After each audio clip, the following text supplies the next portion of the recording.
Bapak punten ya Pak, mengganggu waktunya. Ini ada beberapa pertanyaan yang memang harus saya tanyakan kepada Bapak.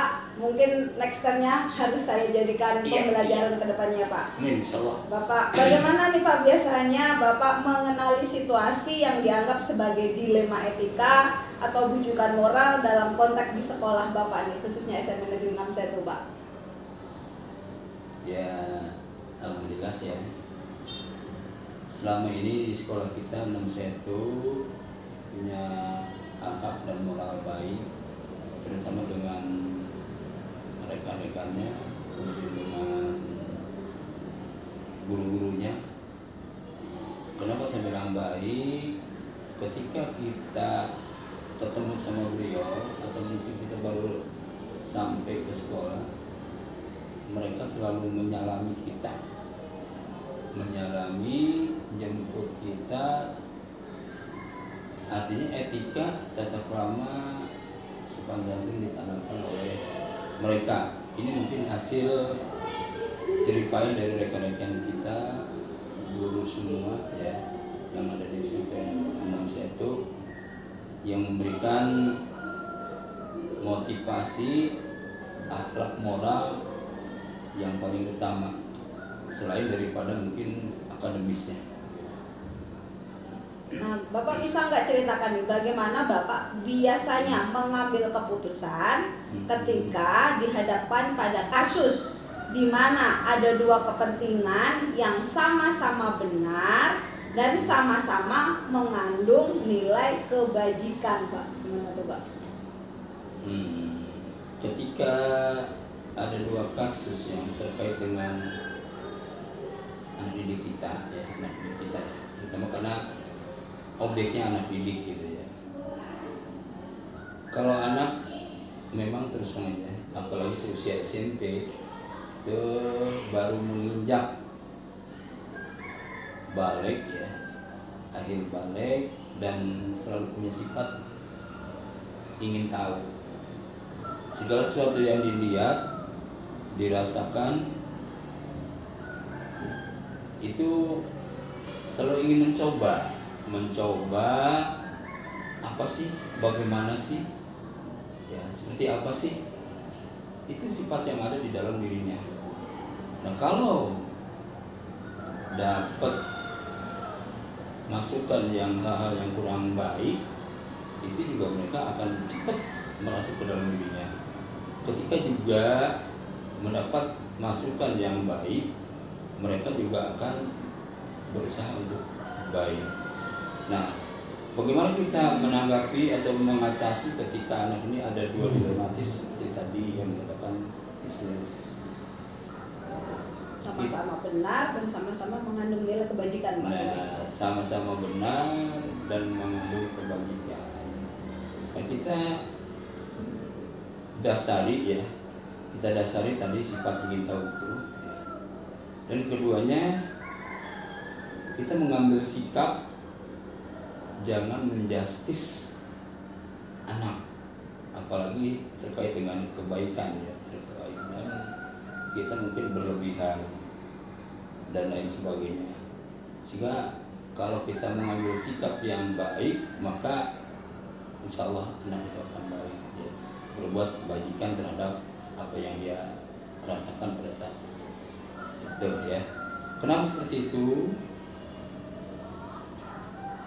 Kalau kita berbuat yang tidak baik, kita ambil langkah, misalkan tindakannya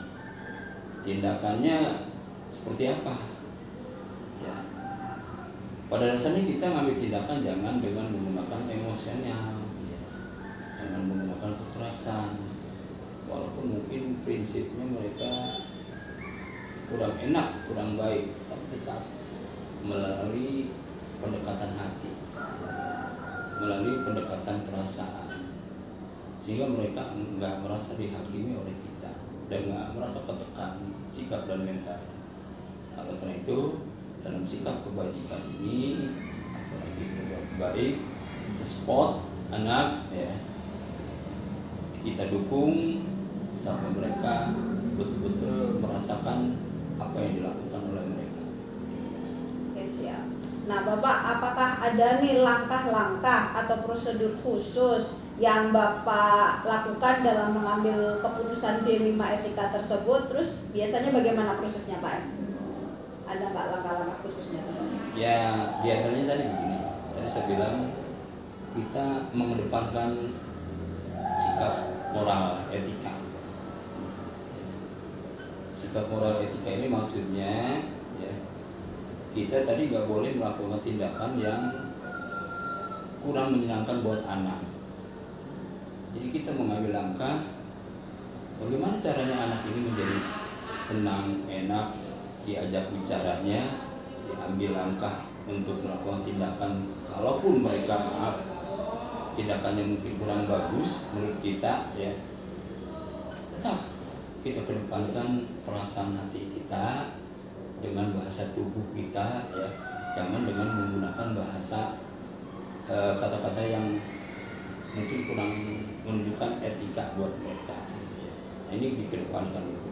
Kalaupun misalkan kesel, keras, apa segala macam, tetap kita jaga emosi kita kedepankan supaya moral anak tuh enggak melemah, enggak jatuh. Siap. Nah, menurut Bapak nih, efektif nggak ya dalam pengambil keputusan itu dalam kasus dilema di sekolah itu yang udah Bapak lakukan tersebut, efektif nggak, Pak?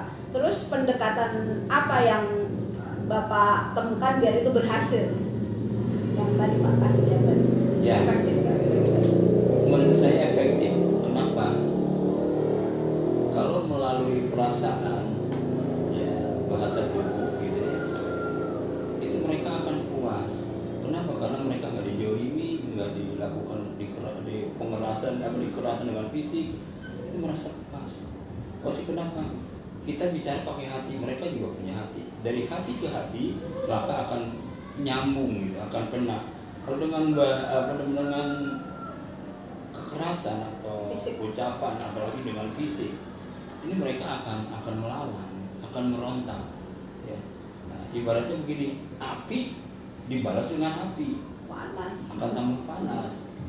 Ibaratnya begitu. Kalau api dengan air, maka api akan padam. Ibaratnya seperti itu. Makanya kalau ngambil sikap terkait dengan sikap anak, ya tadi saya bilang anak itu memang sifatnya selalu ingin tahu hal-hal yang buruk pun terkadang dilakukannya.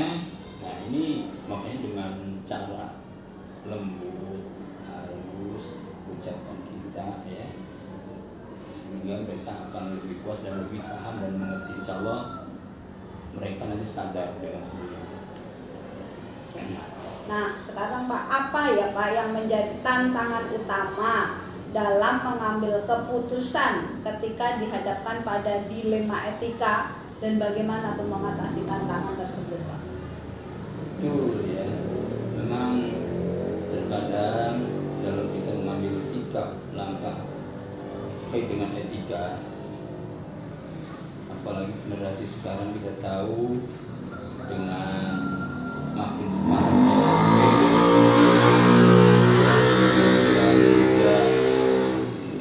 dunia luar itu seolah-olah kecil di hadapan dia, bisa dia rangkul, bisa diraih dalam waktu sekejap, sesaat ya. Dunia luar itu bisa dilihat dalam bentuk apapun dengan ya semakinnya majunya IT ya, apalagi dengan HP sekarang. Nah ini dilematis buat kita emang. Terkadang anak itu mengambil cara dengan sendirinya. Ya, artinya begini, tadi terkait dengan sikap ingin tahunya, maka mereka mencari tahu ya, dengan dunia luar. Terkadang dunia luar juga ada hal-hal yang ya kurang positif gitu ya di mata untuk ukuran anak. Ya, contoh kecilnya misalkan mereka main HP blue gitu ya. Ini juga luar biasa tantangan buat kita sebagai seorang pendidik. Tapi yang terpenting bagaimana caranya, tadi saya bilang dengan bahasa tubuh kita, bahasa hati kita kasih masukan, kita rangkul mereka bahwa ini adalah tidak bagus gitu ya, belum saatnya untuk anak-anak ya, anak-anak kita, maka insya Allah ya, rasa tahunya itu mungkin akan berkurang, apalagi diisi dengan kegiatan-kegiatan yang positif yang lain, sehingga waktu mereka untuk melakukan sifat ingin tahunya gitu ya, ini akan dengan sendirinya akan teratasi. Siap. Nah, punten Pak, ada nggak sih Bapak memiliki jadwal atau tata cara tertentu dalam menyelesaikan kasus dilema etika tersebut? Dan apakah Bapak itu kalau ada masalah seperti itu cenderung menyelesaikan segera atau ada prosedur tertentu Pak yang diikuti? Lebih cepat, lebih baik sebelum menambah kemana-mana. Yang jelas terkait dengan di sekolah ya, ini kita menjaga kewibawaan anak. Kehati-hatian itu perlu. Artinya dalam mengambil sikap, misalkan anak berbuat nggak baik, itu juga kalau bisa etika kita kedepankan, kerahasiaan kita jaga. Kenapa? Itu akan kaitannya dengan mental, moral anak. Kalau misalkan anak berbuat yang nggak bagus, kita ambil langkah di depan teman-temannya atau di depan guru-guru yang ada. Ini khawatir mereka akan menjastis anak dengan ucapan-ucapan si A begini, si B begini, ya. Ini akan membuat jiwanya, mentalnya terganggu, down. Nah, kita kalau mengambil sikap harus hati-hati dan tidak perlu orang lain tahu. Tidak perlu orang lain tahu. Yang tahu adalah kita, rahasia. Mereka tetap kita kedepankan. Itu dalam mengambil langkah ya. Kalau kita misalkan ngambil langkah sembrono, tiba-tiba ya namanya anak melihat, ya mungkin maaf nanti akan jadi ledekan, guyonan dan bercandaan mungkin buat teman-teman, mental mereka kan turun. Nah, kita jangan sampai seperti itu. Kita bangkitkan sikap dia, mental dia, kerahasiaan perlakuan mereka tetap kita utamakan. Baik, siapa? Terima kasih. Nah, adakah nih Pak seseorang atau faktor-faktor yang biasanya membantu atau mempermudah Bapak dalam proses pengambilan keputusan dalam kasus dilema etika di sekolah? Ya, di sini kan kita ada guru BP, itu kita libatkan, ada wali kelas, mungkin kita libatkan. Nah, terkait moral apa yang mereka lakukan, dari saya bilang kerahasiaan tetap kita nomor satukan, ya itu. Walaupun mungkin guru BP ya guru BP harus bisa menyimpan rahasia, atau wali kelas juga harus bisa menyimpan rahasia, ya. Itu jangan sampai anak yang masih di sekolah di kita ini nanti moralnya akan lebih berkembang gila, ya. Artinya kalau mereka merasa tersakiti, maka bukan nanti lebih baik, tapi terkadang mungkin malah menjadi-jadi. Nah, ini perlu kewaspadaan kita sebagai tenaga pendidik, karena manusia itu bukan binatang yang dipecut akan lari, tapi manusia itu manusia. Kalau dipecut, mereka akan berbalik melawan sesuai dengan hati nuraninya mereka. Dan Pak, dari pengalaman Bapak nih dalam menghadapi dilema etika, apa pembelajaran utama yang telah Bapak peroleh? Terus bagaimana nih pengalaman ini bisa mempengaruhi pendekatan dalam mengambil keputusan di masa depan, Pak? Ya, ini ketika saya sebagai pendidik dulu ya, pernah mungkin waktu kesiswaan gitu ya. Itu banyak kasus terkait dengan anak yang mungkin ketika pulang sekolah mereka nggak sampai ke sekolah, nggak sampai ke rumah, malah bermain dengan orang-orang yang ngajak mereka gitu orang luar sekolah, mereka terbawa arus sehingga melakukan hal-hal yang nggak positif. Itu juga apa namanya jadi dilema buat kita ya, dilema. Cuman tetap kita ambil langkah sikap memberikan masukan kepada mereka, pembinaan dan lain sebagainya, pengawasan ya, supaya ya mereka jangan melakukan tindakan lagi seperti itu. Kemudian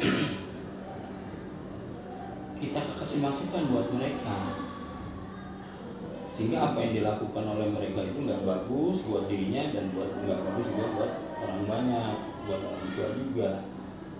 Gimana caranya? Pendekatan dari hati ke hati.